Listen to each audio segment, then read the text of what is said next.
Hey guys, so Gian of Ingoria's Betta started a daily Betta vlog challenge. I think she's doing killie fish too. I don't have any killies.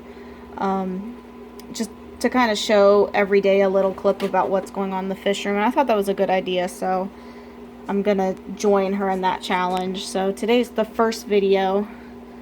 What we have here, two of my fry tanks. This one is pastel half moon crossed to a steel plakat. And that chicken scratch right there is the dates. I don't have very good handwriting, but I can read it.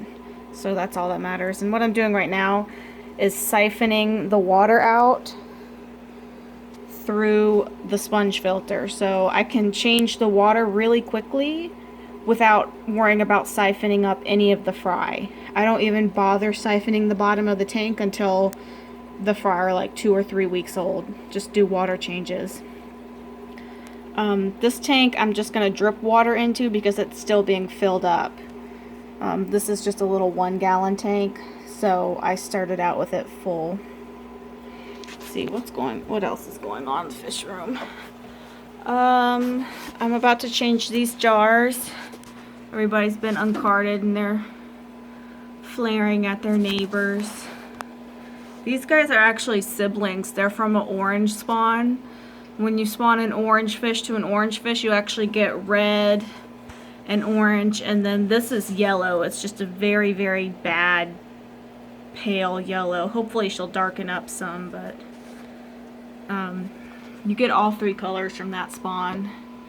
So I'm actually going to try to spawn this female pretty soon with a yellow male to try to get darker yellows.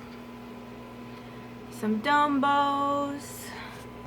This guy's name is Barney because he's very purple. They've been uncarded for a while now, so they're kind of tired and just chilling out. And then females and males, and have a couple pairs down here that I'm still trying out that whole let the fish go on a date thing. So they get to hang out next to each other and see each other every day. I love these two. They're always putting on a show as soon as I uncard them. The yellow is actually from Petco. He's a lucky find. And then this one is from a breeder named Casey Clark who goes by Prism Bettas on Facebook. And he's the male I just spawned recently with the copper female. So, anything else? I already did the water changes on these guys, so they're already carded up and just waiting for me to decide what I'm going to feed them. I bet this guy will flare if he sees the camera. These plakats are mean.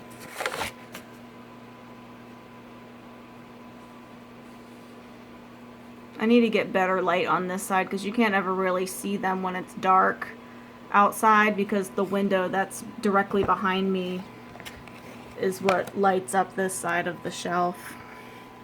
These rope lights are really crappy. I need to replace them with something else. It was a good idea, but poor execution. And then I have my patodi. I'm actually probably going to get rid of these swordtails pretty soon. I like them, but I'm just not willing to devote the space to them that they need to really grow and thrive and breed. So they're gonna hopefully find good new homes. And then I have little baby mystery snails growing out in here. I thought might get eaten by the patodi, but if you can see, oh, here's one that's probably easier to see. No, it's not. It's easier to see from my vantage point. There we go. Little baby mystery snails. And they're not getting eaten, so I guess these guys don't like snails.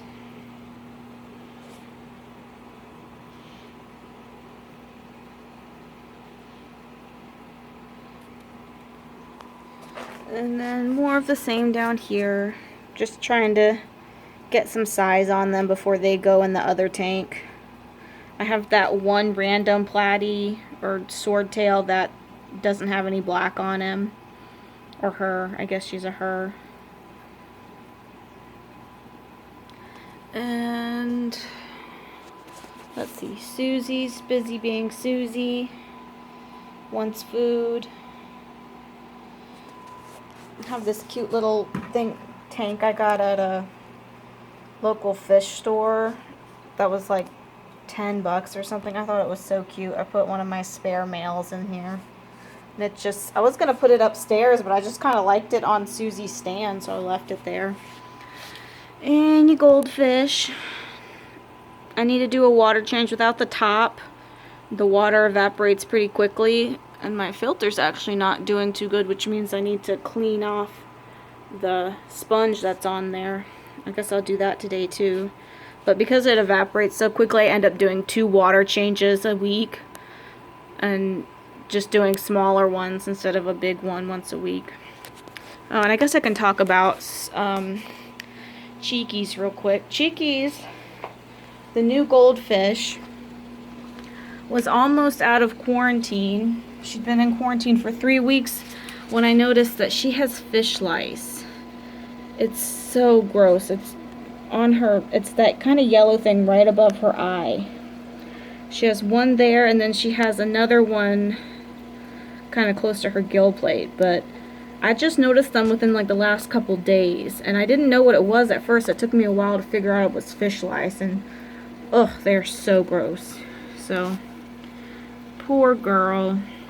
I have clout on the way. That's what I read will kill it, and hopefully it will.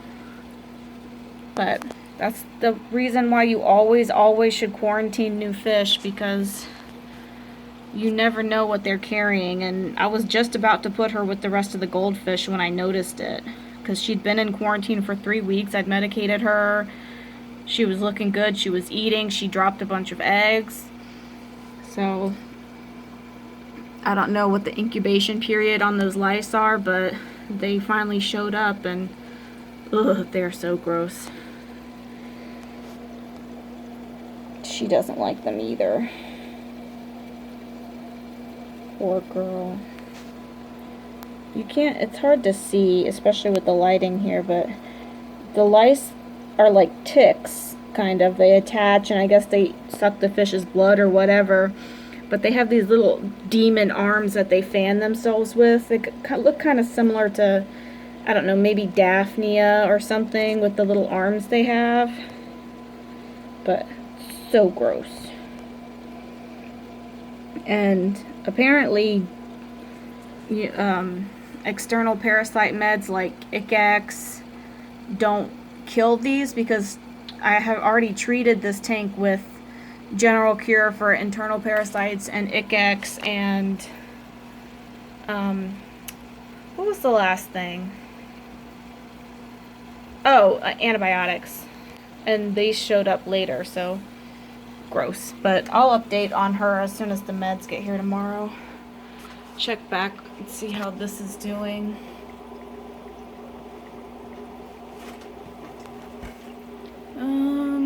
Almost done. I've been taking it down to the very top of the sponge, which I don't know, is about 50%, give or take.